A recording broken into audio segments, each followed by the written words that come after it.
Hey everybody, Jacob here from the Nutrition Store, and in this TNS Training Tip, we're going to be talking about one of the hardest muscle groups to grow. That is the calves. So let's jump into it. Eyes wide open, darkness closing, just stay focused, I'm not folding, I'll upset you, cause I'm just too The calf muscles contain two primary muscles, and they're very, very hard to develop due to not only genetic reasons, but also biomechanical reasons. You know, as a species, we've adapted to being on these muscles all day long, running long distance of time, so they're predominantly type 1 muscle fibers. Now these are muscle fibers that recruit high amounts of oxygen and can go over long periods of time. They're not really made to pull in water, pull in glycogen, and actually swell up like type 2 muscle fibers for the explosiveness. So for the calf muscles, you have two portions. That is the gastrocnemius and the soleus. Now they activate under different planes, and that's why we're doing this TNS training tip on it.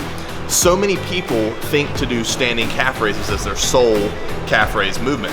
While this is amazing for the gastrocnemius muscle because your leg is straight and you're relying on something called plantar flexion and dorsiflexion to activate the muscles.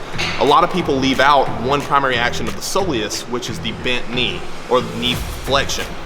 So seated calf raises are going to involve basically a pad above the knee, and you're extending your calves, plantar flexion, dorsiflexion, but you're activating the side portion, which is the soleus. Both of these are very fundamental if you want to develop the calves fully. And keep in mind that since these muscles are highly adapted to aerobic capacity, type 1, we need to train them in a certain way.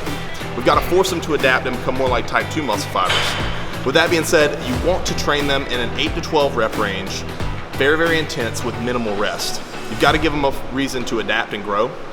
Typically, my advice for this is 8 to 15 repetitions with 30 seconds rest per. Do these consistently and try to progress each and every week and reap the benefits of actually growing some of the hardest muscles to grow, the calf muscles.